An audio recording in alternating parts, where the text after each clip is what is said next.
Assalamualaikum warahmatullahi ta'ala wabarakatuh. Ladies and gentlemen, I have few information that I'd like to share with you before we begin our webinar today. All information conveyed in this live session is for the sole purpose of academia. All views and comments by the moderator and the panel are personal views and in no way reflects the official views and policies of the university. The university is no way responsible for the comments and views conveyed neither by the panel nor the moderator. For our webinar sessions today, please be reminded to use the YouTube chat box should you have any questions to our panel regarding his topic of his presentation. The committee and I will be the one reading them and will try to convey the questions during the Q&A session after the speaker has completed the presentation. And next, the link for you to fill in your attendance will also be made available in the chat box at the end of the session today. Failure to do so will result to no attendance recorded to you. For your kind consideration and cooperation in ensuring the smooth flow of our session today, thank you very much in advance. Bismillahirrahmanirrahim. Distinguished guests, the representatives from our webinar committee, dear participants and panelists. Salam sejahtera and salam UiTM di hatiku.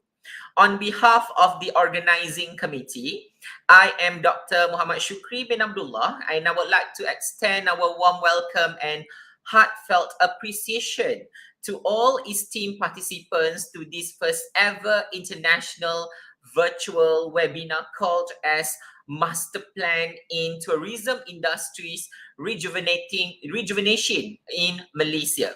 For your information, this webinar is organized by the Faculty of Hotel and Tourism, FBHP UiTM Malacca City Campus. Respective participants, this webinar is designed to encourage the involvement of academicians and researchers from whole UiTM system specifically, as well as other institutions in pursuing to assist the government of Malaysia and also Indonesia together and restore the tourism policies in Malaysia and Indonesia. This webinar is called Gathering for the Restoration of Tourism in Malaysia and Indonesia, Great Minds 2021, Youth Together in Rejuvenating the Tourism Sector. Ladies and gentlemen, without further ado, I would like to introduce our distinguished speaker who will be presenting his topic today. To start off, let me read out the biography of YBhg Datuk Musa Haji Yusof first. YBhg Datuk Musa Haji Yusof is currently served as the Deputy Director General Promotion of Tourism Malaysia. He is graduated from the University of Southern Mississippi, United States of America, with a Bachelor of Science in Economics and a Diploma in Tourism Management from the Schools Klisen, Salzburg, Austria. He has joined Tourism Malaysia in 1990 before being seconded to the Ministry of Culture, Arts and Tourism as the Special Officer to the Minister from 1992 until 1994. He then took on responsibilities as Overseas Director based in France in 1998. He spearheaded multiple divisions at Tourism Malaysia with over 30 years of working experience in domestic as well as international marketing and promotion for Southeast Asia, Europe, Asia, and Africa. Presently, he is the chairman of the Pacific Asia Travel Association PATA Malaysia chapter, PATA board members, and also member of the board for Marina Putrajaya. Ladies and gentlemen, without further ado, I would like to welcome Yang Berbahagia Datuk Musa Haji Yusof.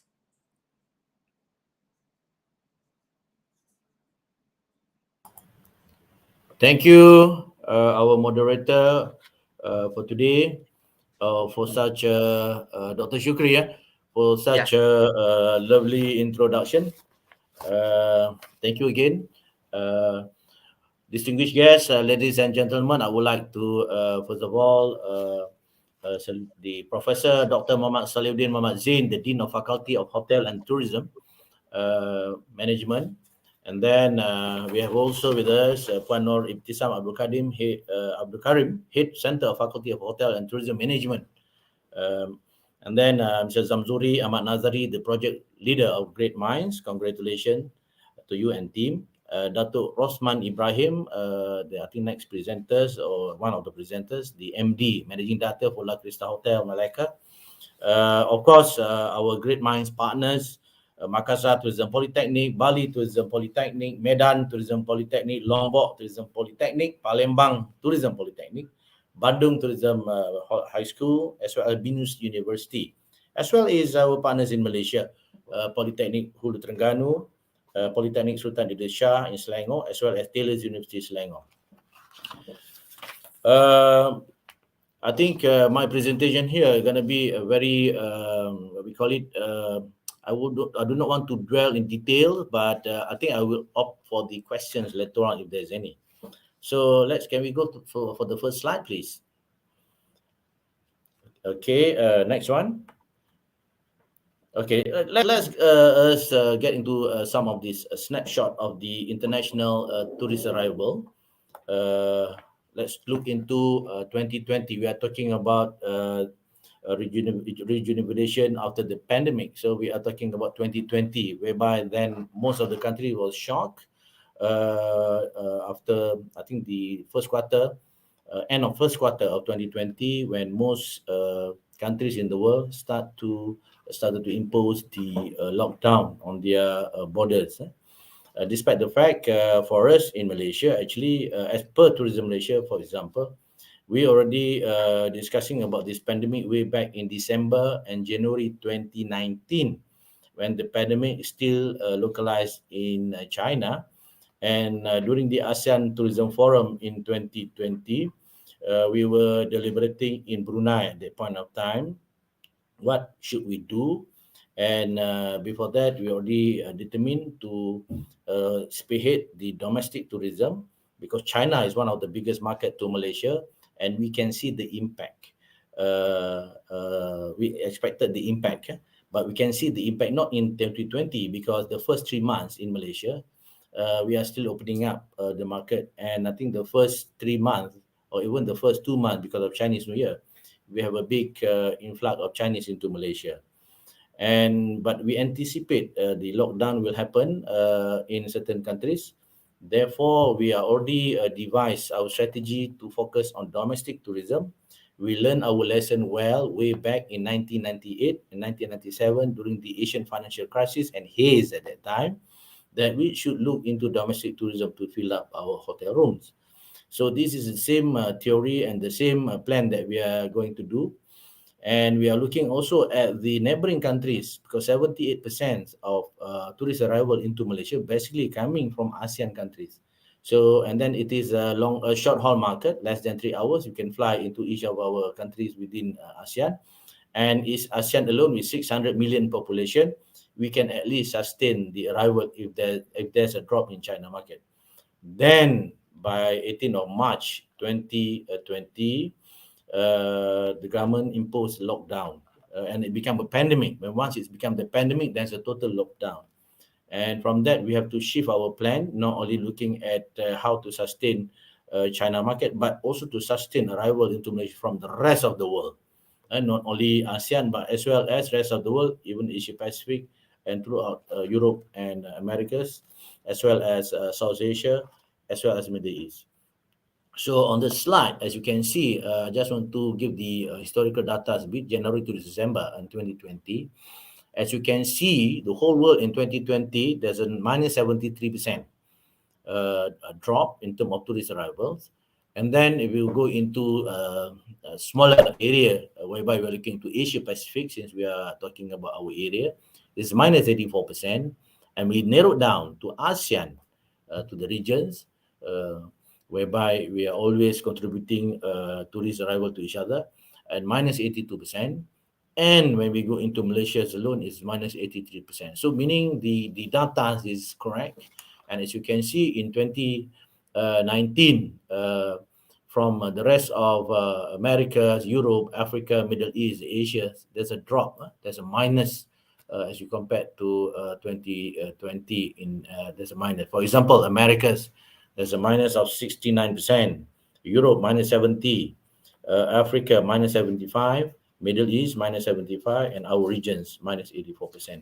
And total, if you compare, in 2019 there was 1.5 billion arrivals worldwide. It's a plus 4% as compared to 2018. But in 2020, you can see minus 74%. So from 1.5 billion people travelers travel out, it's only 381 million traveling in 2020. Such a big and drastic drop. Okay, can we go into the next slide, please? Just I'm zeroing into Malaysia. So we are sharing our experience here. When Malaysia first began its promotion on its destination, visitors' arrival were around 5 million in 1988. And this statistic was repeated in the first 2 months of 2020 before we closed our border. Tourist arrival in Malaysia fell by minus 83.4%, as I mentioned to you earlier, as compared to the figures in 2019. And you can see the CAGR, or the compound annual growth rate from 1997 to 2019, or pre-COVID, is about 6.58%. So basically, this slide is showing that what happened with COVID in 2020, pushing us back, way back to 31 years ago, in 1998, whereby this is the figure, 1988, whereby this is the arrival figure that we used to have. Okay, next. Okay, that's in terms of, but this is in terms of the tourist receipt. In terms of tourist receipt, as you can see, again, posted a drop of minus 85.3% in 2020 as compared to 2019. From 1997 to 2019, pre-COVID, the compound annual growth rate, CAGR, is about 10.45%. 10.45%. And it is quite, which you can see is moving upwards.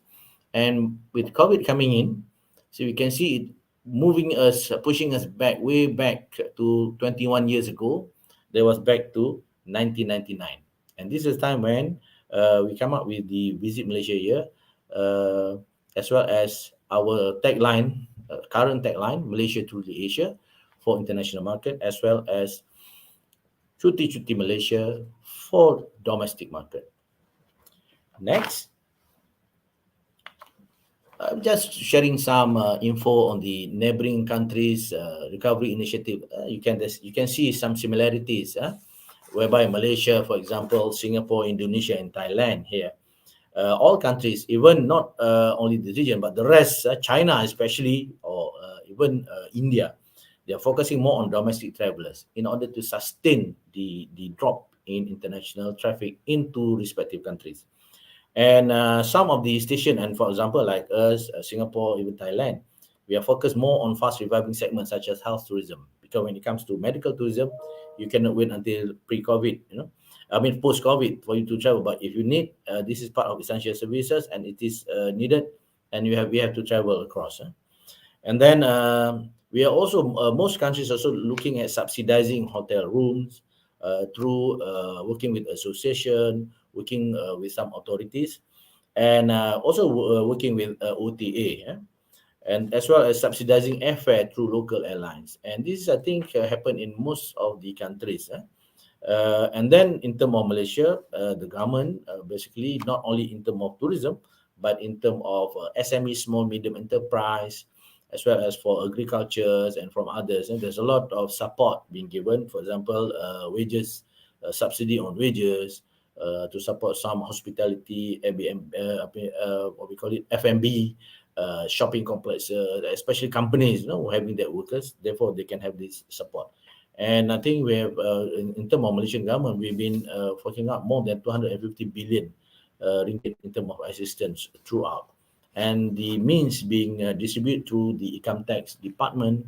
It can also be distributed through the employee provident fund, through some banks, and even to some agencies, respective agencies, for the respective sectors in the industries. Okay, next. I'm already getting earlier, I think 3 slides. I was talking about the historical data, but this is what now I'm moving into what are the things that we need to do in order to rejuvenate or in order to move back to the post-COVID, because we cannot be quiet and we need to do something. And I think with COVID-19, with this pandemic, it came in for us to look into what are the strategies that we need to align, what are the plan that we need to do together with the stakeholders. So this is what the Malaysian Productivity Corporation, as well as the Malaysian Tourism Council in Malaysia, under the Tourism Productivity Nexus, they are working together, and they summarize during their virtual summit the strategies to mitigate some of this COVID-19 disruption to the industry players. And this was tabled, I think, the first half of the year in 2020, once the pandemic was declared. As you can see there, most of the majority of the tourism players, stakeholders, agreed that we need to do some resetting in terms of tourism. So basically, they are looking at 5R, 5 things to be reset. One is to reinvent the product. On the left there, you can see to reinvent the product. Perhaps to look into rebranding, or looking into some niche product, as well as some product that perhaps we can stress on the unique selling proposition, the USPs. And then moving into research the target market. So they are looking into certain market might not be so much impacted by COVID-19. So they need to look into the market and do some targeted approach. And then looking into the tourist behavior, as well as niche market, what they are looking for, domestic and regional. If you look into some of the studies, it's already showing that the millennial, they are considered as a risk taker as compared to baby boomers or some other Gen X, for example, that they're more cautious in terms of traveling out. So these are the things that we can look into the means how to target this market and the mechanism of doing so. So moving to the third, the way of we are doing marketing promotion, we have to, of course, expand and how to go about. Physically, we are unable to move to the destination. You cannot be in ASEAN Tourism Forum. You cannot be physically in World Travel Mart in London this week or last week. You cannot be, for example, in ITB Berlin. You cannot be in Singapore for ITB Asia. You cannot be in Dubai for Arabian Travel Mart. And this is something unprecedented, actually. And by doing so we need still to tell the rest of the consumers that the destination is still there, but we have to stress on something else. So the means of our communication now is changing. Instead of physical, or we are using more on traditional method, we have to go on some other medias, for example, social media. So these are the thing in remodel the marketing promotion. We have to plan and start working in terms of re-strategizing and using other means of communication tools. And then when it comes to technology, we are talking about COVID-19 disrupt us. Of course, before that, if you can understand previously, all this technology is disruption of technology, because when Uber is coming in, Grab coming in, so many things that can be done directly by the consumers, no longer using travel intermediaries, and it disrupted the whole thing. And COVID-19 coming in to disrupt even further. So therefore, there's a technology coming in now that we can take a ride on that. Not only take a ride, but to develop it and ride on it properly. And then, so we are working on digitalization, and we have to also to go into the using technologies tools. For example, this week, who in the world previously think that World Travel Mart in London have been there for more than 40 years, will be coming into virtual. So they have a physical one, but I was made to understand not many countries coming in such a big way. Even Malaysia is coming in. Our booth, I think, is only 1/8 of the size before. Before we used to have about 400 square meters. Now we only having about 50 square meters. So and then the buyers and sellers interaction, People are very cautious about safety and health, and therefore more on virtual. And this week, there's another continuation of World Travel Mart in terms of virtual. So there'll be a virtual trading. We are talking about buyers and sellers talking virtually all over the world, and in order to sell their product. And these are the technology that we have to adapt, and the means that we have to. Even currently, previously, it's hardly I can remember that I be talking alone into a computer, and there'll be audience out there. And most of the time, in front of me, there'll be 400 or 500 physical people standing and asking questions. But this is the technology that we have to adapt now. And then we have to also to recalibrate the industry, perhaps to look on the ways of we are doing business operations. Whether we should go, travel intermediaries, whether should we become a consortium, or should go traditional plus what we call it technologies, become a OTA, online travel agent. And even we have to look into some of the industry that need to be restructured. For example, in terms of Malaysia, we are governed by the Act of Parliament 1992, and now it's already 2021, going to 2022. So perhaps we need to revamp some of those acts, some of those rules and regulation to adapt to the current scene. Okay, next. I would like to share some of this Malaysia's international tourist performance 2020-2019 to Malaysia. Malaysia registered a total of 4.3 million international tourist arrival in 2020. This is talking about COVID period, down 83% as compared to 26.1 million recorded in 2019. Just imagine, from 26.1 million in 2019, a drop to 4.3 million only in 2020. Tourist receipt plunged about 85.3% from 86.1 billion ringgit in 2019 to only a mere 12.6 billion in 2020, as well as the average per capita expenditure, a decline of 11% as compared to 2019. This is some of the data that I can share with you. And 2021, if you ask me, it's going to be worse than 2020, because at least in 2020, the first 3 months, or at least the first 2 months, we are opening up for the international traffic coming in. But for 2021, we are still closed from January and until today. And hopefully soon, as being mentioned by the government, we are looking at November, mid-November. Hopefully by early December, there'll be flows of international traffic coming into Malaysia, because Malaysia, we are start to reopening of our borders. Next. In terms of total arrival of gross performance of arrival by air, I can share some of it. I mean, overall, I'm sharing with the rest of the colleges and universities here. By air, August in 2021, as you can see, regionally, you can see all on the left side there, you can see all in red, a double-digit red, because most of the countries, whether some countries allow their citizen to travel out only for essential services, but not for leisure, not for tourism purposes, only for essential. And these are the things that you can see some of this drop. And then you can see some of the Saudi Arabia is already plus, because they already allow their traffic to travel out, especially during the last summer period, because it is soaring heat, about 52, 53 degrees Celsius.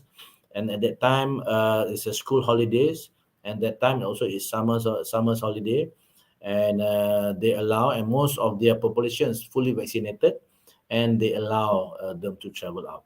And most of the countries that opening up at that time, they managed to receive quite a number of Kingdom of Saudi Arabia's citizens. If we look on the subcontinent there, we are looking to continent. Earlier on the left is on countries. You can see ASEAN still minus 86%. As I mentioned earlier, you can see Middle East now, there's a plus 41% increase. because of their opening up already. UAE, for example, allowing traffic to come into their countries, because if not, tourism will suffer.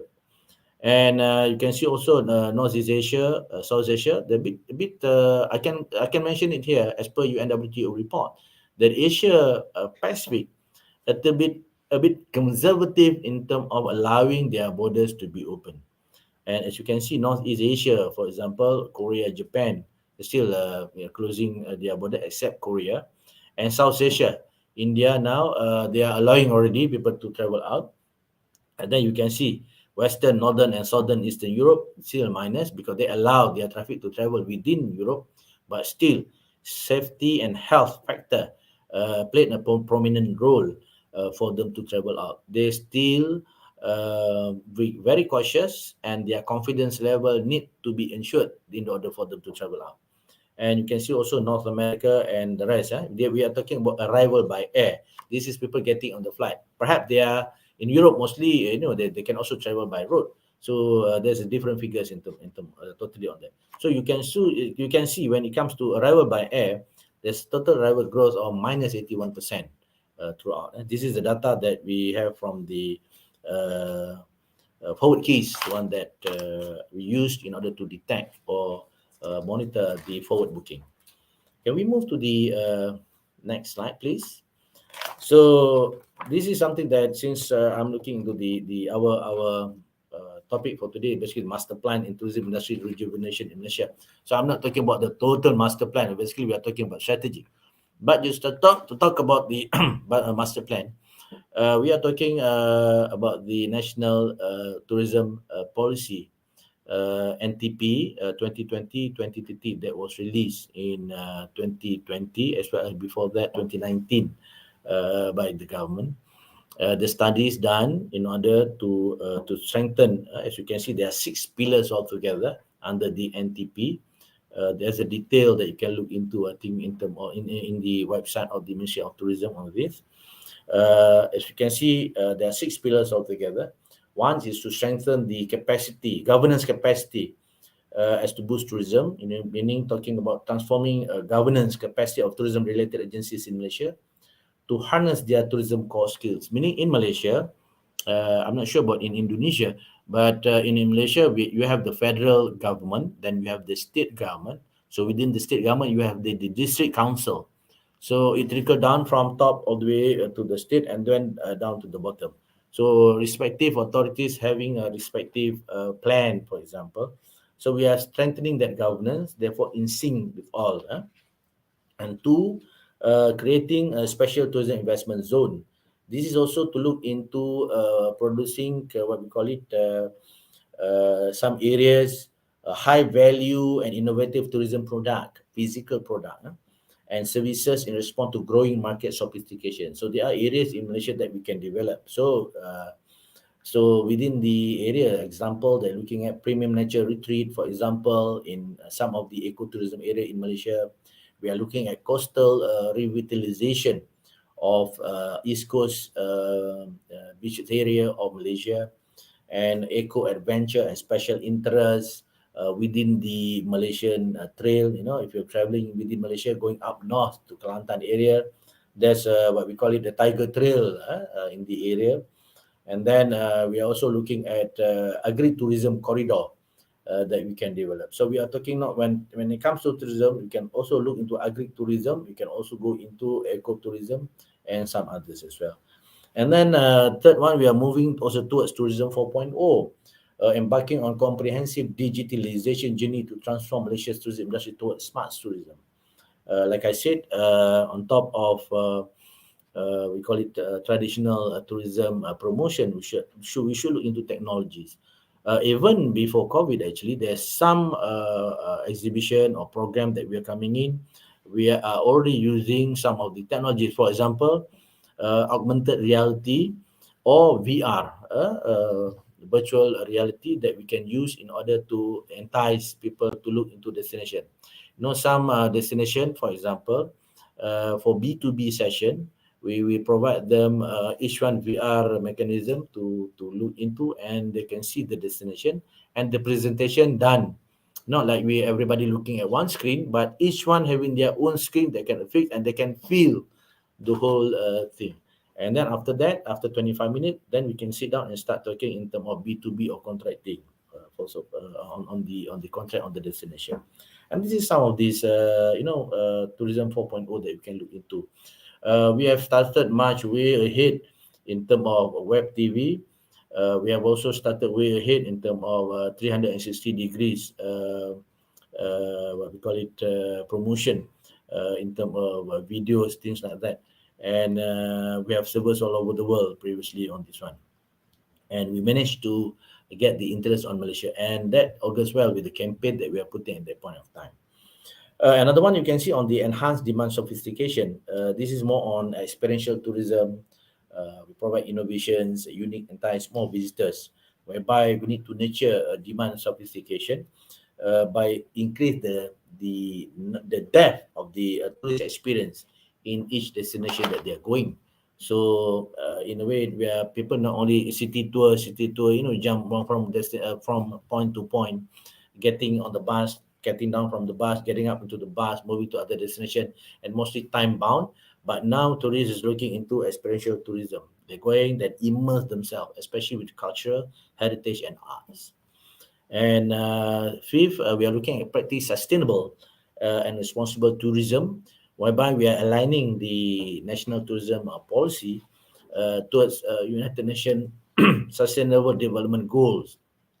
Of course, by reinforcing the role of tourism as a catalyst for economic development in sustainable, responsible, and inclusive manner. And we need to do so because that's the time now. People looking into what's the contribution by the country in terms of sustainability, in terms of environment. Are they protecting the coastal area? Are they protecting the marine life? So these are the things that people do not want to contribute or paying their tourism money to a destination that would damage the earth in a way. Of course, another one is upskilling human capital. We need to upskill the human capital in terms of tourism.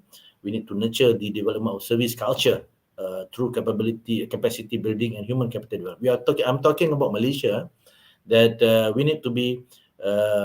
It is not what we call it a false or a fake kind of service being given, but it is a service culture. It's embedded in, I think, in Indonesia.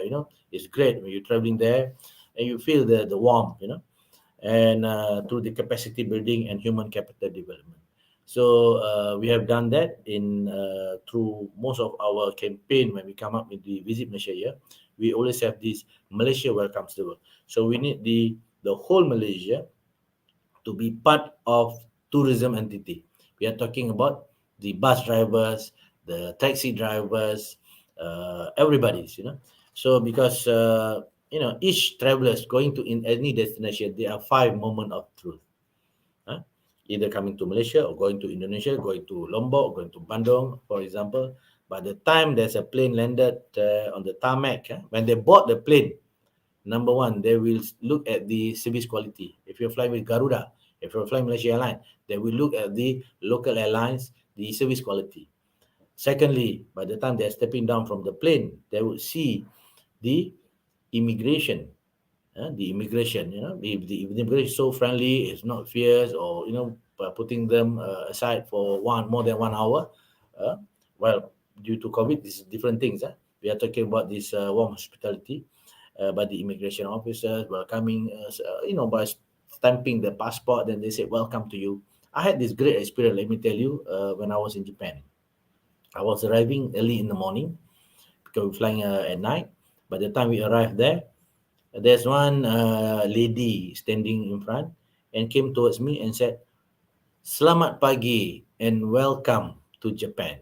She said "Selamat pagi," not saying in Japanese, but saying "Selamat pagi" because she has the detail of the flights arriving that morning. It's coming from Malaysia. So it's "Selamat pagi, welcome to Japan." And then she ushered me directly to a counter. And she went inside, and she's actually the immigration officer who's stamping the passport. So I was surprised.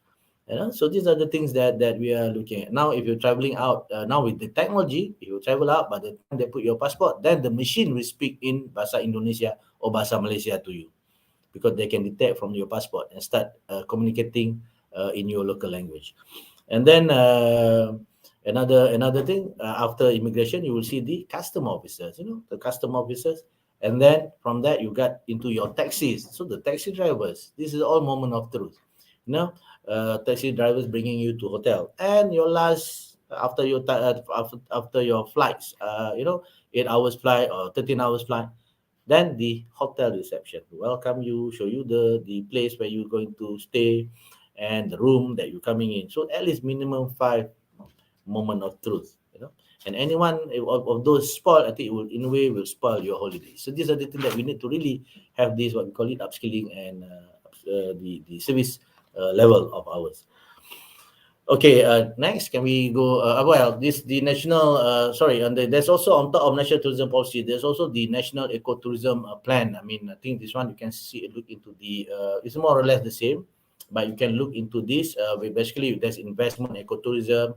There's tourism concession areas, as well as conservation that we're looking at, and also ecotourism marketing being put forward. And this is very much what we call it, adopted by the states government. For example, Sabah and Sarawak, they are very much ecotourism side they're looking to, and some other states were also in Malaysia, for example, Perak, and also to develop the ecotourism cluster. So within the state government, within each state in Malaysia, there's the what we call it districts area. Some of the districts, they can also identify them as the ecotourism clusters of this area. Thank you. Next. This is I can share with you on the Tourism Malaysia strategic plan that we are looking at. There's some long term and as well as a short term. If you look on the top right there, green color, blue color, but the shape there is green. I think on top there, boost domestic tourism. This is what, as I mentioned earlier, this is the plan that we are embarking now. And as you can see, on the October, we already opened up our state borders, whereby Malaysian can travel across each state borders after the MCOs. Therefore, currently, Malaysian can travel anywhere within Malaysia, but strictly adhere to the SOPs. And if they're not adhere to that, there'll be what we call it a summons, a police authority will be looking into it.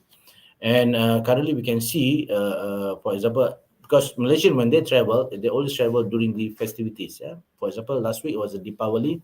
You can see there's a big traffic moving all over the countries in terms of Deepavali. And we can see this domestic tourism at least will help to sustain, but we still need international tourism to come in. Second one is top on the right side, top in the middle, smart partnership. This is what I'm mentioning earlier.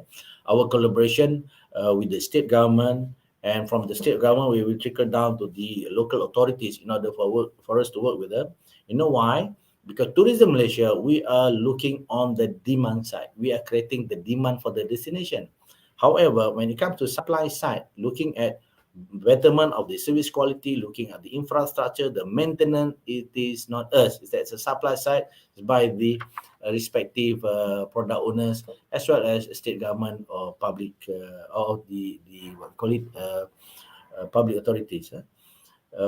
These are the things that we need to work into. So therefore, we are creating the demand. We have to also ensure that the supply side is relevant as well as sustainable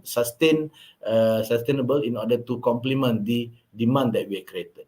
So these are the things we have to work with not only the public sector, but also we are working with the private sector throughout Malaysia in order for us to get the tourism across. Travel bubble. These are the things that one of the initiative actually we are looking at. Part of the plan is to create but this is a short term.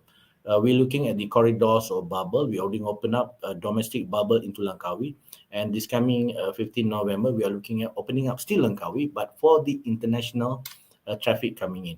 So we have received a lot of demands, and soon the SOPs will be cleared out for the rest to come in. And from that, later on, after this Langkawi, perhaps, hopefully, not that long, we will open up the rest of Malaysia for the international traffic. So we can go across within Indonesia, Malaysia, for example, or Bandung, Malaysia, Bandung, Langkawi, Bandung, Kuala Lumpur, and others as well. And we're also looking at top right there on top, left on top, enhanced tourism promotion. This is we're talking about online and offline. We already deliberated on this. I don't have to go on the action plans and details. There is already stated some of those there, but we are moving forward into this to enhance further our tourism promotion online and offline. Offline is already existing, but we're going more online.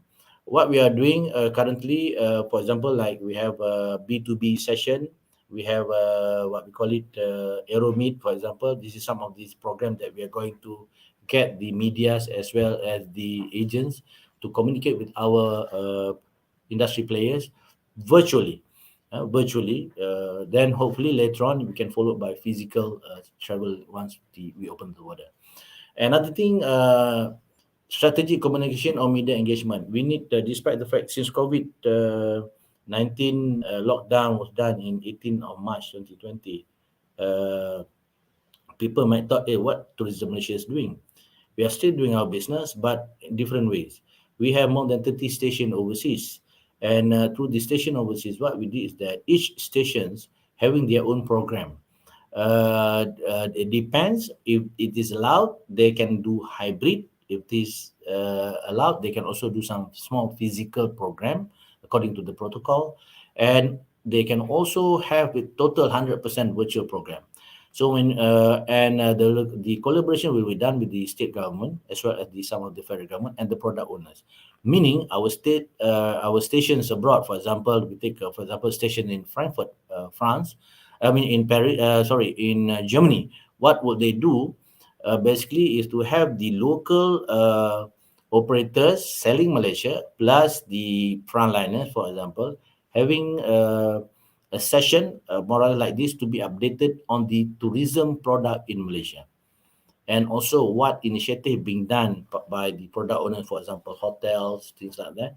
We need to communicate to the rest of the public outside there what we are doing. Therefore, they know that we are doing. For example, a quote last month, the Malaysian Association of Hotel, also the Malaysian Association of Travel and Tours, as well as the Malaysian of Convention Exhibition Organizer. What they did was they launched together with Malaysia Airlines the Travel Alliance, Travel Safety Alliance, meaning talking about safety and healthy. Where if you're staying in hotel, if you are getting into a bus, you're getting into tourism coaches, you are getting to hotel rooms, you are getting into a venue for a conference, convention. Those all strictly according to the protocol, and even they increase it further with the SOPs and the rest. And everybody will feel confidence, their confidence level increase, because they know each these venues taking charge of their customers properly, and they make sure their staff all 100% fully vaccinated, and whatever facilities they operate is all being sanitized and the rest, and you build the confidence.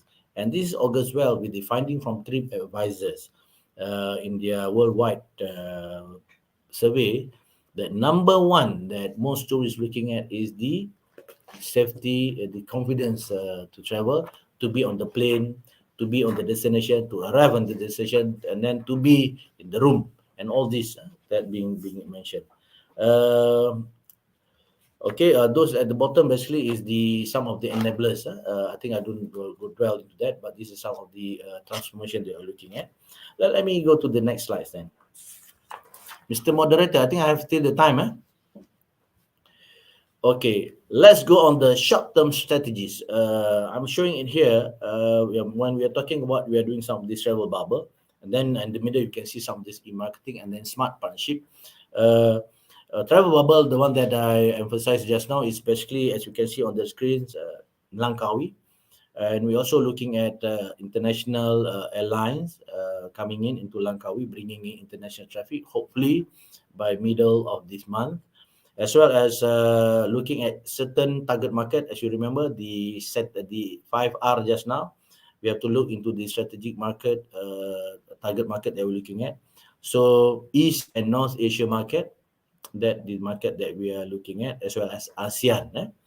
ASEAN. And since we are also within ASEAN, we have also cross borders countries, talking about Indonesia in the area of Borneo.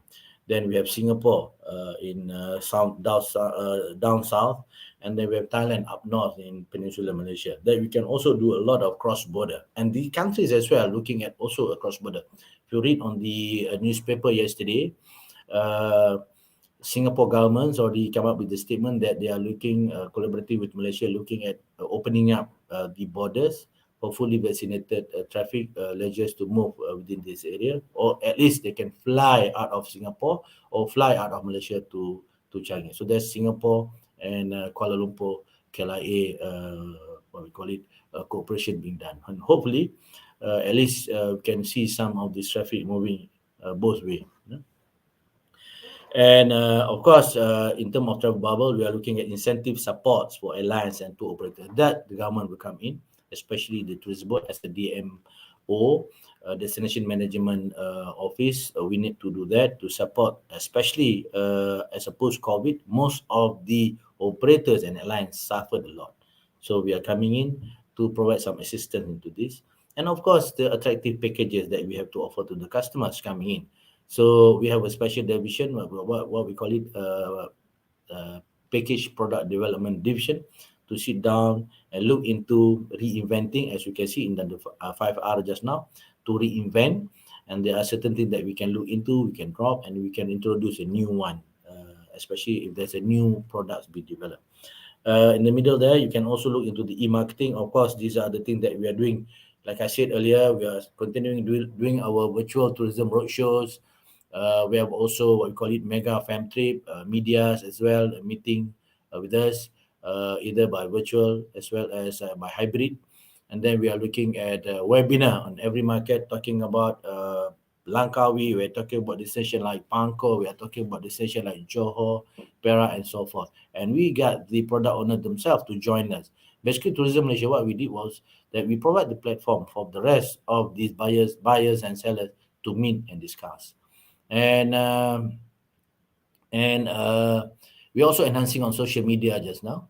And then on smart partnership, again, like I said, we are working with the private sector, airlines especially, promotion with the local carrier as well as foreign carriers for the travel bubble, and also to bring traffic coming in back to Malaysia, as well as to carry more traffic into Malaysia.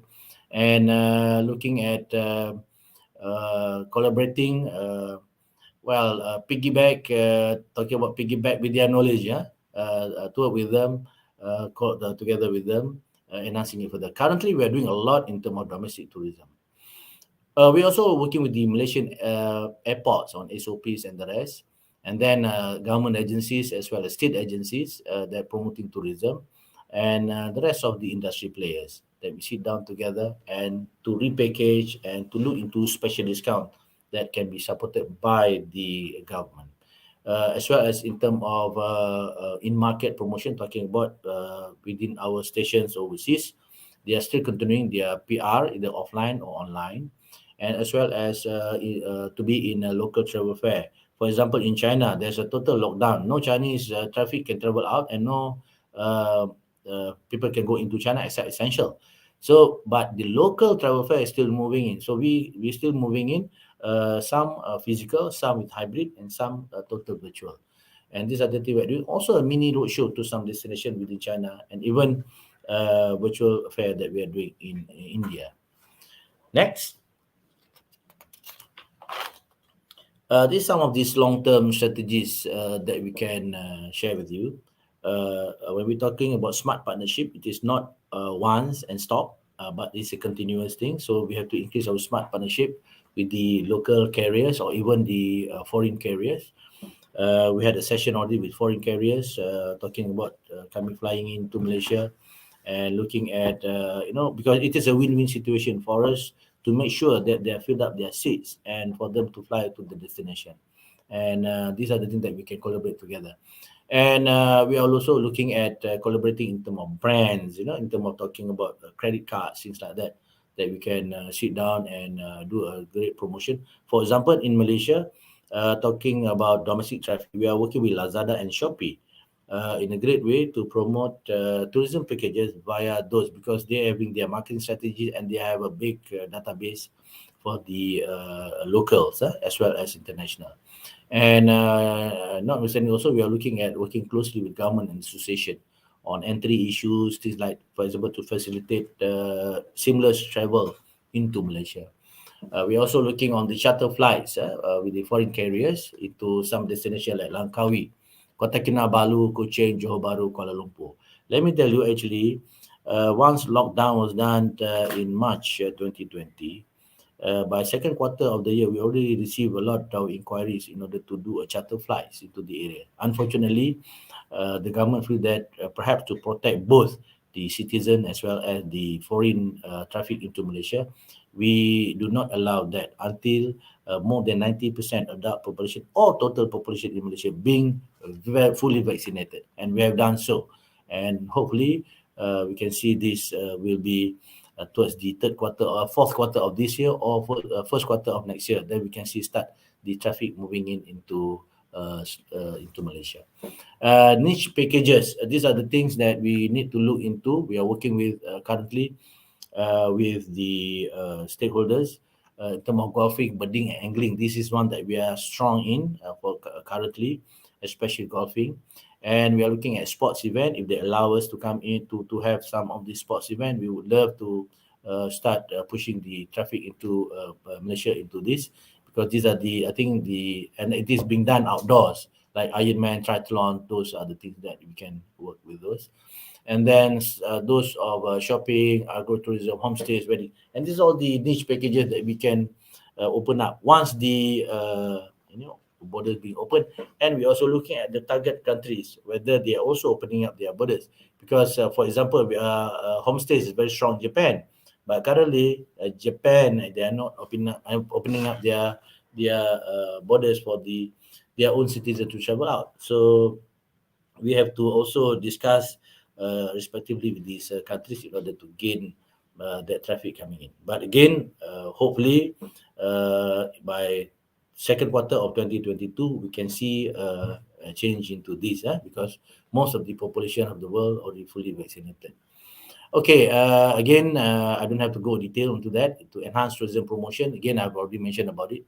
We can work on it, especially on PR media engagement. We are doing that. We are working with the OTAs, not only in Malaysia, but also in overseas packaging. All these packages, they can buy now travel letter or dream now travel letter. And these are the things that we've been doing. So meaning we are not stopped when lockdown being what we call it, introduced. But we are still moving and getting up in order to get the traffic coming into Malaysia, because they need to be updated constantly in terms of what are the things that we are doing in Malaysia. Okay, next. I can share with you some of these findings that when we sit down with some of these culture advisor, UNWTOs, and some of the seminars that we have, changes in travel behavior. As you can see, domestic travelers has shown positive sign in many markets, especially in Europe, in Americas, in China, even in India. They are looking at staying closer to home, staycation. For example, in Kuala Lumpur, people, they move out from their house maybe 40 minutes from the cities into a city hotel, and basically wine and dine themselves, just to bring their kids into the swimming pool, things like that, to unwind themselves, after being close to 2 years in a house. And again, getaway, they're looking at nature, rural tourism. Road trips have emerged as popular travel choices. For example, I was told from China market, they're looking at rent a car now. Quite popular, because they can travel in a small group, meaning four people, to be in one car and travel throughout. And the millennial, the risk taker, they can speak English, for example. These are the people that we can look into to lure them into destination. When it comes to new concern, this is what I mentioned earlier: the level of confidence, the confidence level that we need to impart with the rest of the potential customers coming back into our respective area. Health and safety measures And of course, they are talking about cancellation policies. If we are booking, then we book the area, then suddenly we have to cancel due to the MCOs. How are we going to get the refund? So I think these industry players, they are very much extending this. Some of the airlines extending it up to the end of 2022. If there's any changes or cancellation can be done. But again, I said health and safety is paramount, and we have to stress on this because everybody, even in Malaysia, domestically, we've done our survey. They're looking at health and safety measures in order for them to travel within Malaysia. And we can also see some of this last minute kind of booking have increased due to the level of mortality of this pandemic. Sometimes there's a lockdown, sometimes it's not. So people looking at last minute kind of booking. And now, if you're doing a last minute, there can be a good offer in terms of price or discount being given. And of course, cancellation. If there's cancellation policy be there, that will be even added advantage. Next slide. This is we capture from the Airbnb, Expedia, as well as some of this Agoda Travel Trend Survey, and as well as Euromonitor. Next slide, please. That I can share with the rest. You can see earlier I was talking about the generation profile. We are talking about Generation Z or Z. Those people was born in 97 to 2012, and then the millennial. These are the risk taker age group within 23 to 38 years old, and Gen X, those within 39 to 54 years old, and baby boomers, those above 55 to 73. And these are the people that you can see. The millennial are the risk taker. So these are the things, if you can look into, just now we are talking about resetting our target market. We are looking at the millennial coming into the destination.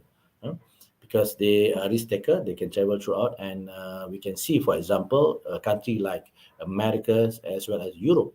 This is the millennial who's traveling within Europe, as well as travel out from Europe to some part of the destination like Maldives, as well as travel to other parts of to the world, to the Middle East, for example.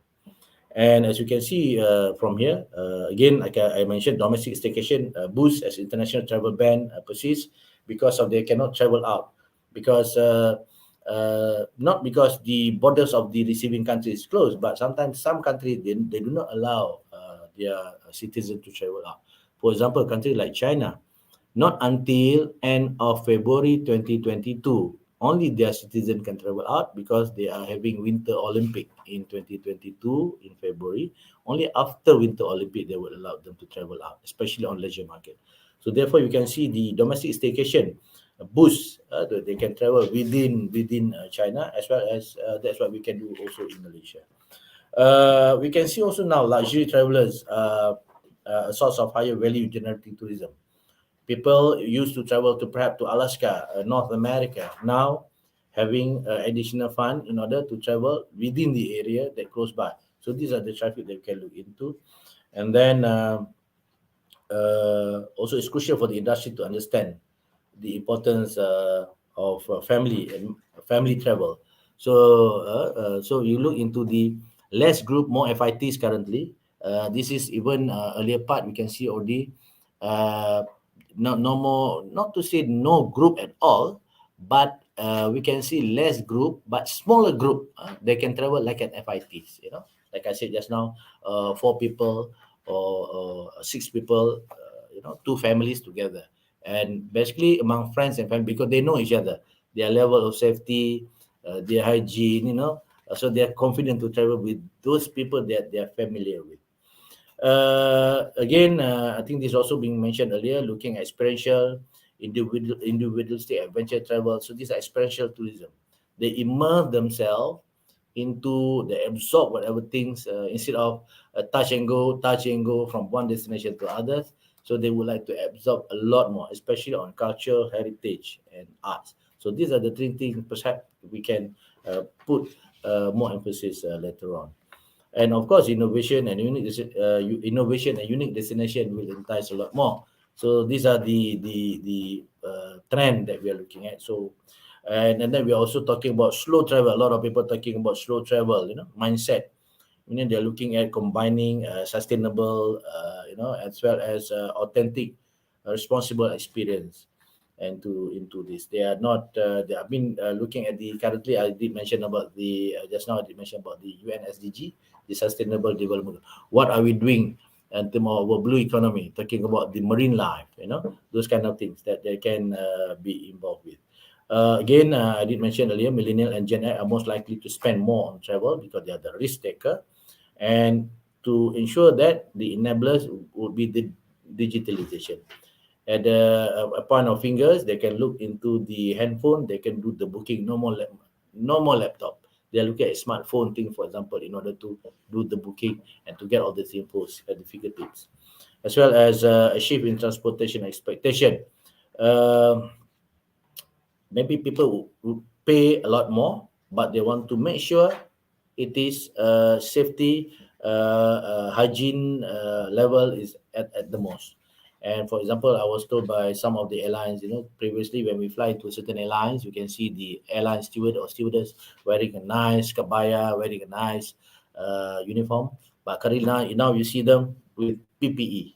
So I think if there's no COVID, if you're wearing PPE, people will get scared to be on the plane. But now with PPE, they feel safer to be on the plane. So these are the change, the trend that we can look into. And of course, previously I still remember, I think Malaysia, if you see people with a mask on the plane, we find it weird. But now everybody is with the mask. You can see not on the plane, you can see them all over, even in the shopping mall. And some having not only a mask, but with the added shield some more. So it is a norm already, that we can look into. So if you look into the millennial and Gen Z just now, it is more than 71% of millennial and Gen Z in the emerging markets that can travel in 2021. So some of these data that we can share with you. From our discussion with trip advisors as well, again, I would like to iterate that they are looking at the factors in terms of safety and health, and then on the destination for them to spark their travel to the area. So with that, I think thank you. That's all my presentation for today. Thank you. So now we All open for right. Q&A if Thank there's any. you. Yeah, thank you so much, Datuk. Thank you so much for your breathtaking presentation. I do believe that you have fit us a very good info, a very I must say important key points that what Tourism Malaysia in currently adhering to make sure that the tourism activities in Malaysia are still on, and I do believe that this would be benefit for Malaysia and also Indonesia. Okay, before we end the session, I would like to open for the Q&A session. By the way, we have few questions asked by the audience. Okay, let me read out for you, Dato'. I do believe that you can read too, but Yeah. I would like to pamper you. I would like to Yes, pamper please. you. Okay, from Moki Tahir. For a full recovery, Dato', domestic tourism alone would be insufficient. We need to take into consideration the reduced spending power of Malaysians in general. Okay, and the question is actually eventually, international arrivals are needed. Is there an indicator for us to reopen our border? Okay, first, let me answer these first two questions. Yes. Thank you, Mr. Mokhtar, I think, yeah. Yeah. Okay, domestic travel alone would be insufficient. Agree. That's what I mentioned in my presentation earlier. Domestic travel, what we call it, spending alone will be insufficient. First of all, but let me share also some data here, not on video, but I can mention it here. The finding by the Department of Statistics Malaysia in 2019 in their report, they compared the international spending as well as the overseas spending. It is, I think now, it is getting closer. Actually, when it comes to domestic spending, it is more than the international spending. We take, for example, 2019, it was 86 billion foreign influx money coming in, but it is more than 86 billion for 2019. I don't have the figure, but later on maybe I can share it with you. This is the first time you can see the line the domestic spending is higher than the international spending. But anyway, we still need the foreign money to be into Malaysia. You know, I would Mm. agree into that. Therefore, in order to do that, what we have done is that. I did mention about the government grant being given to us for us to support the industry. What we have done, for example, there's a 100 ringgit voucher, there's 50 ringgit vouchers, things like that. For the consumers to buy, they get some discount, but the difference in terms of discount will be absorbed by Tourism Malaysia to the respective hotel or to the respective tour operator. That we've been doing that actually, meaning in terms of dollar spent by the consumer, maybe they see less, but actually there'll be subsidized amount that be given by the government, and we have been doing that. On the second question, international. Yes, this is what I mentioned also with the success of the Langkawi bubble for the domestic. We are Yeah. looking up at opening up international border. I think the Prime Minister already did mention 15 November onward. But of course, I think it is not 15 now. You can see people coming in a Yeah. rush coming into Malaysia, but it will trigger because there's period of booking, deployment of aircraft into Langkawi, those kind of things. So hopefully, with support from Indonesia, I think we are discussing also with Indonesia. We're discussing with Singapore, especially the cross-border Asian countries. We can look into that as well. All right. So I do believe that tourism also involving at many levels. Like you said that the Gen Z, the Gen Y, the Millennium Baby. Okay. For example, it's actually for the next questions is regarding to the graduates. Okay.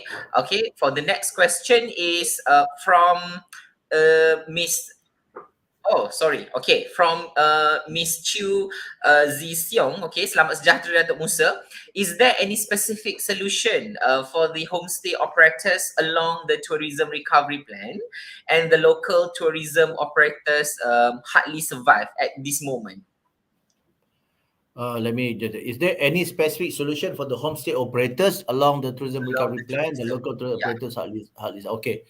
We are talking about, I think this question basically zero in into homestay operators. Yes. Tourism Malaysia, we are working with the Malaysia Kampung Stay and Homestay Association in terms of this under the what we call it, the PRE, the package ransangan ekonomi 1.0, that we are working with the Malaysian Kampung Stay Association as well as Persatuan Homestay Malaysia on this one. Again, like I said, we are even supporting them because they're coming to us. Now you can go into a platform for they are selling their packages on a platform whereby that people can go into. I think if not it's called homestay, Malaysia homestay, something like that.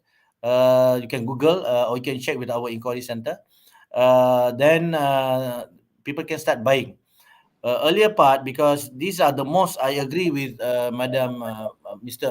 Zisiong, that homestay operator the most affected by COVID-19 because yeah, there's no traffic coming into their area.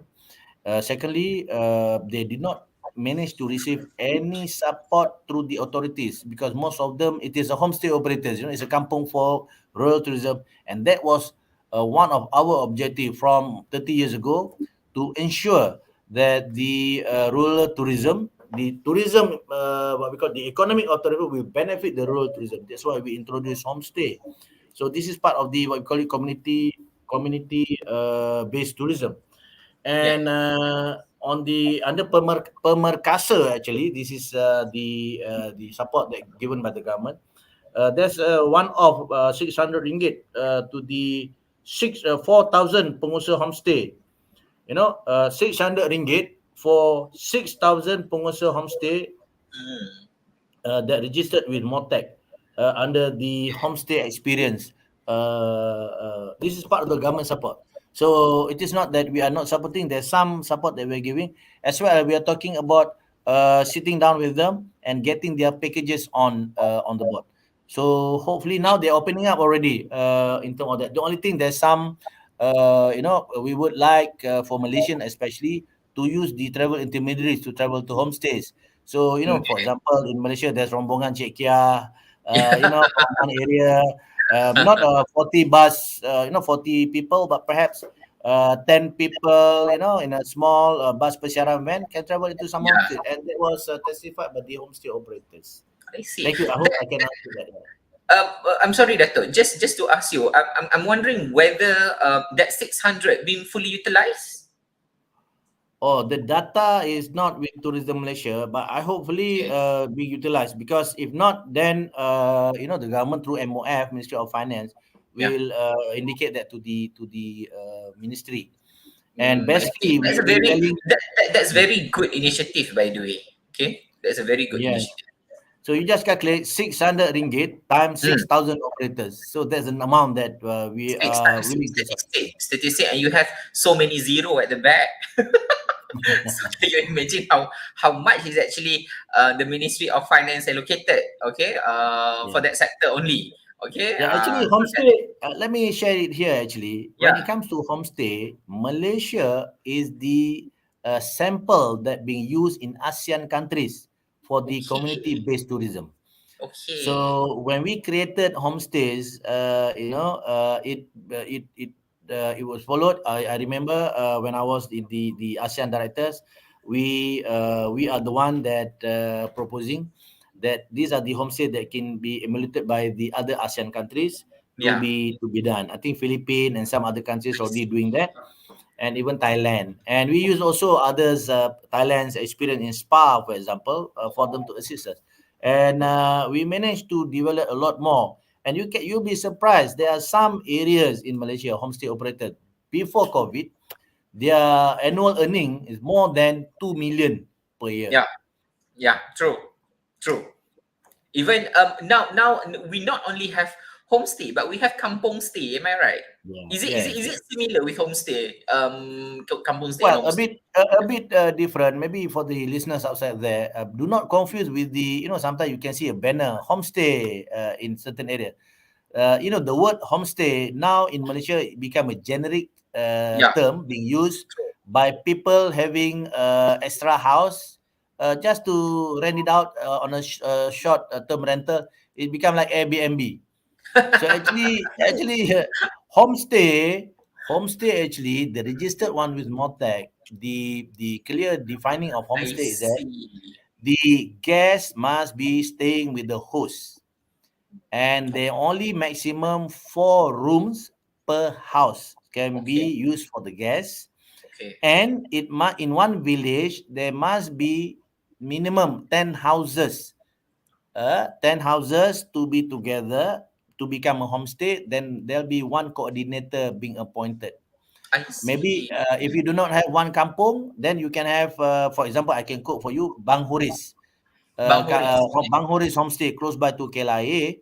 They are Mm-hmm. actually three kampung get together, and they have, if you do not have enough house in one kampung, you can also get next kampung to join you. So, for example, you have five in this kampung, five another next kampung, but you are next to each other, so you become 10. From Yeah, that, it grows and grows and grows. It become big and become one of the well-known homestay in Malaysia. very nice, very nice. Right, And I must again, say this. Prof, this is actually Yeah. when we talk about experiential tourism. Mm-hmm. Experiential tourism, homestay is the best place for experiential tourism, especially for foreigners as well as Malaysian. Those people in Because Kuala Lumpur, maybe I'm not sure your children now. I think yeah. they during my time my mom will tell me, Musa, tomorrow we're going to eat chicken. So today, by late afternoon I will start chasing the chicken and keep it for tomorrow.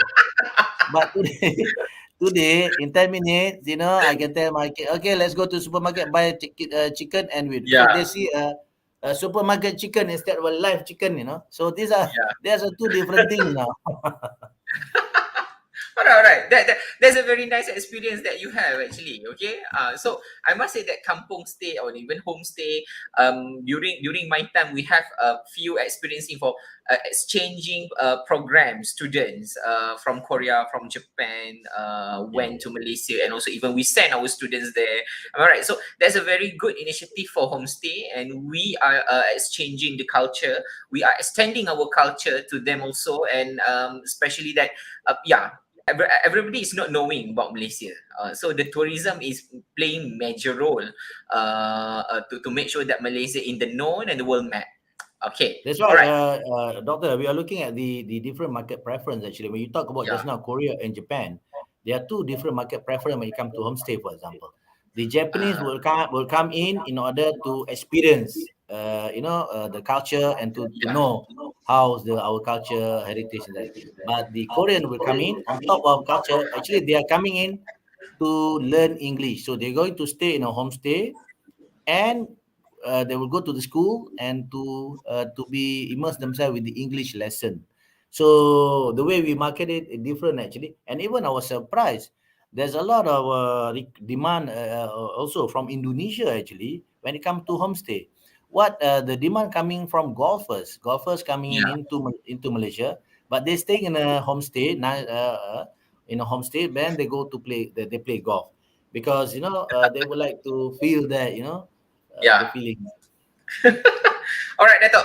I do believe that that's all the questions that I can share with you that all of us can ask you, and you have spent with us so many good things, good information to us. I like to wrap up few things based on what you have mentioned before, which is based on the data that you have mentioned Doctor, can earlier. I can I can I can I check? Yeah. There's one question I saw here talking about the younger Oh, generation. okay. Can I answer a very quick one on that by Sharifah Okay. Which Rauza? question is actually you would like to answer? 6C by Sharifah Rauda I saw here. Okay, okay. How does the younger generation plays a major role in contributing to promoting tourism in this tourism recovery strategy? You may respond on that, Dato. Yeah, this is where because I think I've been talking to I think seven and plus three or four colleges, polytech here in Indonesia and in Malaysia. I think they are the young ones. This is our new what we call it because I'm also a PATA Malaysia chapter chairman. So we are propagating this PATA International, the next generation. We need the young one to come in to be in tourism industry. But to be in tourism industry is not that once you graduate you can come into a hospitality industry or tourism industry and become a GM of a hotel. But you need to start from bottom, and this is where then it will put you. You are in. What we call it, jack of all trade. This I think I would then wish that the young generation, what you can do is that please check with your since you have a tourism school, please get involved with your respective PATA chapter. Pata chapter. In PATA chapter, Pacific Asia Travel. Previously, there's no Asita, no Mata, nothing. In Malaysia, it was in the 80s, in 70s. It was PATA all over the world. We are working with PATA. So PATA is already there since 1952. So their headquarters in Bangkok. I'm also urging, I think UITM is one of the PATA members, PMC members, and currently we have 9 varsities with us, and even in Indonesia, they can also be involved in PATA chapters in Indonesia because they have the youth program and they have a PATA student chapter. So basically, they can be involved and collaborate perhaps under the sustainable development goal together with us and to look into the next gen that going to develop things. And I wish that we can work together. Of course, later on we will hand over. I've seen, for example, in my career for 30 years, Yeah, now I'm working with the third generation of hoteliers or third generation of tour companies. Especially if it's run by a family, it is no longer their grandfather, no longer their, but now they are third, then the young one. To the young one, you need to pump up your adrenaline and to work and to have SDG in your mind, that 17 SDG in your mind, and you'll be the future leader to make sure that tourism is still there, yeah. permanent with your respective area. Thank you. Good, good. All right, fantastic, fantastic answer, Datuk. All right, so thank you once again, Datuk, for answering the few questions that throw to you. And before we end our session, I would like to bring you, and I would like to bring all of us in this room, okay, to have a virtual tour, which is the virtual tour to Bulukumba. Okay, and this video is actually been prepared by the representative from Polytech Park Makassar. I hope that all of us can enjoy this virtual tour first, because we have another virtual tour, okay, to Ende Village for 5 minutes or 4 minutes. All right, please enjoy the video in to Bulukumba.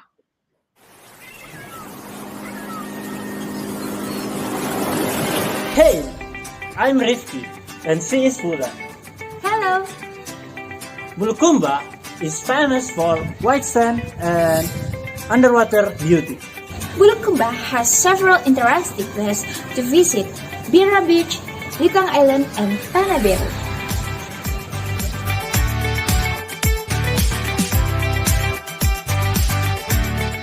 Indonesia is a country that located in Asia. In Indonesia, there are so many tourist destinations in every province, like South Sulawesi, and one of them are famous because of their marine tourism. That regency, known as Bulukumba, where the color of the sand looks just like snow.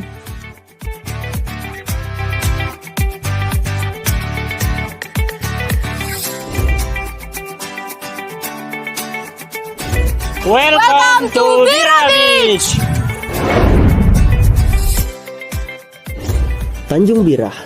Tanjung Bira or Bira Beach is a paradise for hunters of natural beauty. This place is one of the best tourist attractions and has been named an icon of Bulukumba. Okay, now we are here in Bira Beach. In here, you can see white sand, clear water, and water sports such as snorkeling and jet ski. Our people in here are very friendly.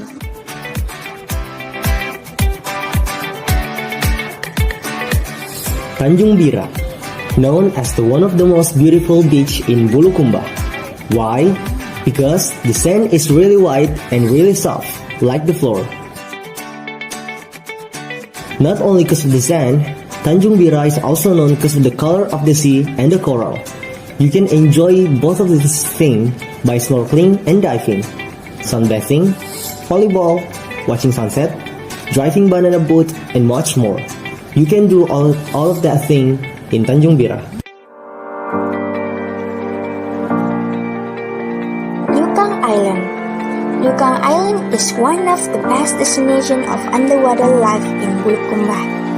This island is located in front of Bira Beach, Bulukumba Regency. Beside Bira Beach in Bulukumba Regency has Lukang Island. Yes, you're right. This island is very beautiful. This island is very recommended for snorkeling and swimming in this place. If you want to go to Lukang Island, you need to take a boat from Bira Beach. It will take 15 until 20 minutes to get there. Lukang Island, known as one of the famous and a beautiful island in Bulukumba. Just like Tanjung Bira, Lukang Island also has a beautiful white and soft sand, beautiful coral under the water, and an amazing view of underwater life. This place is suitable to snorkeling and diving.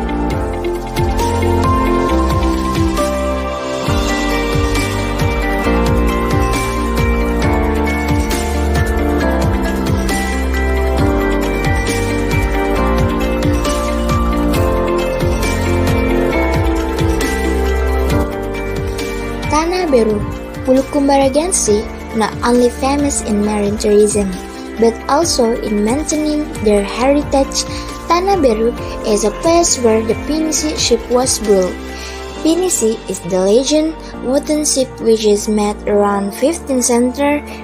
The process of making the pinisi reflect the social and culture and daily lifestyle, namely cooperation, hard work, beauty, and respect for natural environment. Hello. We are in Tanah Biru. This place is very famous as a place for ship building or traditional ship making. Pinisi is a traditional ship of Bugis Makassar. This ship has existed since the time of the ancestor of the Indonesia.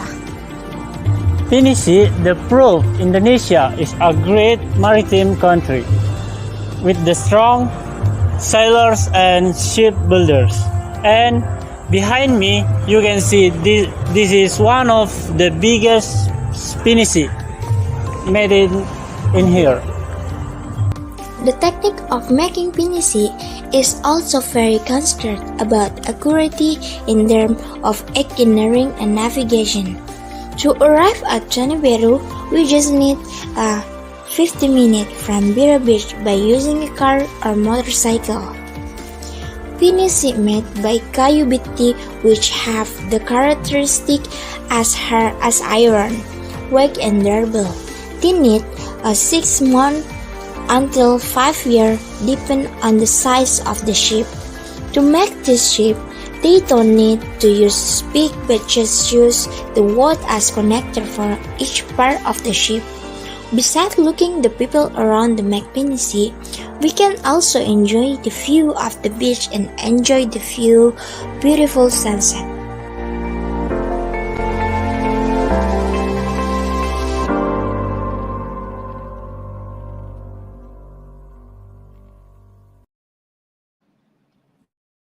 All right, let's give round of applause from Polytech Makassar. And now let's get into NJ Village. And for your information, this video has been prepared by the representatives from Polytech Lombok. All right, please enjoy the video.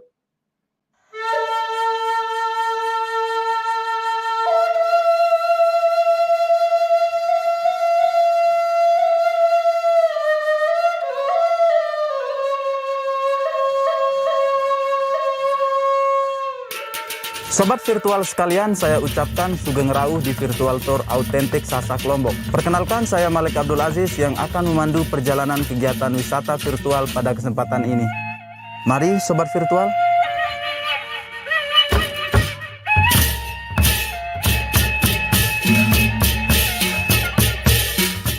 Saat tiba di desa wisata ini, para tamu akan disambut dengan musik gendang belik. Gendang belik merupakan musik tradisional khas Sasak yang dulunya dijadikan untuk menyambut kepulangan masyarakat Lombok dari medan perang.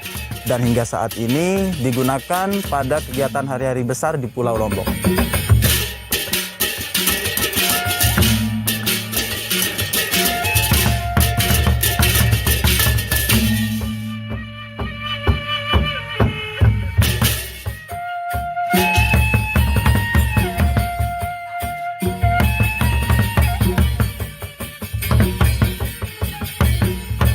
Sobat virtual sekalian, Desa Ende merupakan salah satu desa tradisional suku Sasak yang masih menjunjung tinggi nilai adat dan budaya serta mempertahankan kearifan lokal sebagai daya tarik wisatanya. Nama Ende diambil dari kata Ende yang berarti perisai atau tameng pertahanan yang dipercaya mampu mempertahankan nilai adat dan budaya. Desa Ende terletak di Dusun Tiang, Desa Sengkol, Kecamatan Pujut, Kabupaten Lombok Tengah, Nusa Tenggara Barat. Sobat virtual sekalian, ini adalah balai tani yang mana jika diartikan ke dalam bahasa Indonesia, balai artinya rumah, sedangkan tani diambil dari kata petani. Struktur depan dari rumah ini sengaja dibuat pendek agar tamu yang hendak masuk diharapkan menundukkan kepalanya. Ini merupakan simbol penghormatan kepada sang pemilik rumah. Hal unik lainnya yaitu lantai yang terbuat dari campuran tanah dan kotoran sapi. Hal tersebut disebut dengan proses ngelulut.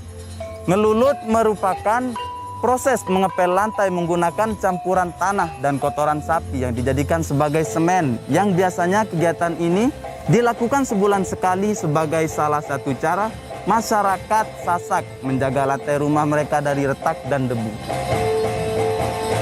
Di desa Sasak Ende juga terdapat pertunjukan yang tidak kalah seru, namanya presean. Presean merupakan salah satu tarian tradisional suku Sasak yang dulunya di zaman kerajaan dijadikan sebagai salah satu cara untuk memilih calon panglima perang. Tarian ini biasanya dilakukan oleh dua petarung laki-laki yang biasa disebut pepadu yang saling adu ketangkasan dengan diiringi musik gamelan. Tidak hanya berhenti sampai di sini sobat virtual, adapun kegiatan lain yang ada di desa ini yaitu nyensek, yang merupakan bahasa Sasak dari menenun, yang mana dalam hal ini juga menjadi salah satu syarat wajib perempuan Sasak boleh menikah.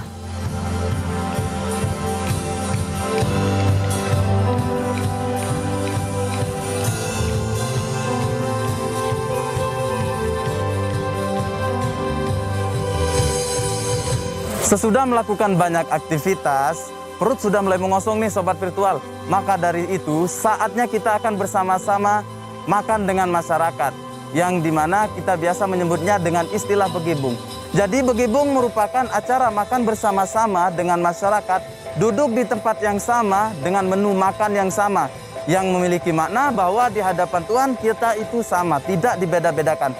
Sehingga ini yang menjadi inspirasi masyarakat suku Sasak untuk selalu hidup rukun, damai, dan adil terhadap sesama.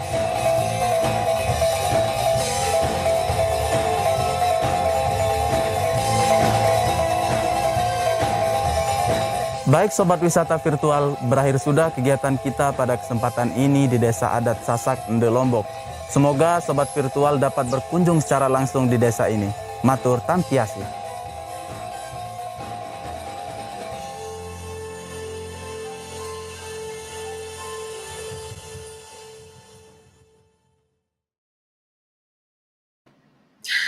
Matur tampiasi. Thank you so much, the representative from Politek Par Lombok, for that amazing tour in Ende village. All right, so we have already completed the session for today's webinar, and let us all give a big round of applause again, wherever we may be, to our amazing speaker yang berbagi, Datuk Musa, for his immense sharing for today, and to ourselves who are glued to our devices until now. And I hope that everyone is doing very well, fine so far, and as we have just a bit more to go.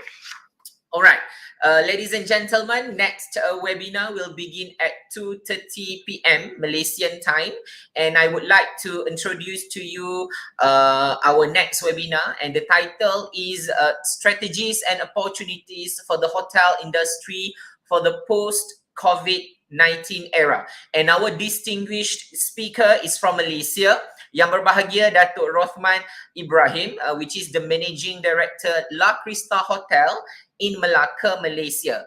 Please stay and connect with us at 2:30 p.m. today. Ladies and gentlemen, we have come to the end of our closing ceremony for the webinar today. And on behalf of the organizing committees, I would like to express my utmost gratitude to all of you for making our webinar Masterplan in Tourism Industries Rejuvenation in Malaysia today a huge success. And I would also like to take this opportunity to congratulate and thank to the organizing committee for their relentless effort in making this webinar possible. Thank you once again. Congratulations to all of you, and I see you next time. Thank you so much. Assalamualaikum warahmatullahi wabarakatuh.